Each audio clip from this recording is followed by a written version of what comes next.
ഇവിടുന്ന് ഇങ്ങനെ ഒരു കുറ്റിക്കഴ, ഇവിടുന്ന് ഒരു കുറ്റിക്കഴ, നീ ഇരിക്കുന്നിടത്തുനിന്ന് അവിടുന്ന് ഒരു കുറ്റിക്കഴ, നെടുന്തൂണ് കണക്ക് നടക്കുന്ന ഒരു കഴ, മുട്ടൻ കഴ. ഷെഡ് ഉണ്ടാക്കാനാ അവിടുന്ന് ഒരു കഴ കൊടുത്തിട്ടേ സ്ട്രോങ് ആവത്തുള്ളത്. ഞാൻ പറഞ്ഞു ഈ അടിക്കുന്ന ക്ലാസ് ഒതുക്കി വെക്കാൻ. നീയാടാ ഇന്നലെ അടിച്ചു വിറ്റാൻ അവിടെ കൊണ്ടുവച്ചാ. ഇത്രയും കഴിയിടുന്നുണ്ടെങ്കിൽ വീട്ടിൽ ഓടിക്കാൻ അങ്ങനെ അങ്ങനെയാണ് 4 കട്ട വെച്ചാൽ പൂശി വിടാം. നീ പോയി എടുത്തുണ്ടോ? അച്ഛൻ മഴക്കൂറുണ്ട്. കാരണം നമ്മളിപ്പോ കെട്ടുമ്പോൾ എത്ര സ്ക്വയർ ഫീറ്റ് വരും? അറൗണ്ട് അങ്ങനെ നോക്കുവാണെങ്കിൽ 25 സ്ക്വയർ ഫീറ്റ് കാണും. 4 കല്ലമ്പളം എത്തി കഴിഞ്ഞ് കഴിഞ്ഞാൽ 2 ആക്കി തരാം. കല്ലമ്പളം എത്ര കൊണ്ട് ഇറക്കി തരാം? സോമസാറിനെ കാട്ടിക്കറിയാൻ വെട്ടിത്തരാം. അങ്ങനെയാണ് ചെറിയൊരു കുഴി കെട്ടിട്ട് ഞാൻ വേണേ അടിക്കാനുള്ള സെറ്റപ്പ് കൂടി ഉണ്ടാക്കി തരാം. അളിയെ കയറും കോപ്പൊന്നും കിട്ടില്ല, വല്ല വള്ളിയാണം വെച്ച് അഡ്ജസ്റ്റ് ചെയ്യണം. കയറില്ലെങ്കിൽ ഒരു കോപ്പും പറ്റത്തില്ല. 2 ഇല പോട്ട് 1 ഇല പോലും കെട്ടാൻ പറ്റത്തില്ല. എടാ കയറിനായിരുന്നു 2 നിലയാ.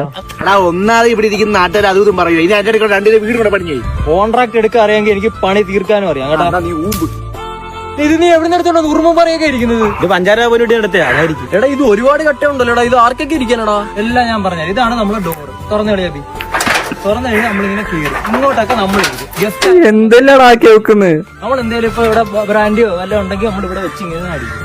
മിച്ചറിന് ഞാൻ ഇച്ചിരി വലുതായിട്ട് ഞാൻ പണി തരാം. സോറി കളിയാ. എത്ര നേരം പിടിച്ചോണ്ടിരിക്കണം? സോറി ഇപ്പൊ വരുന്ന അടങ്ങ്.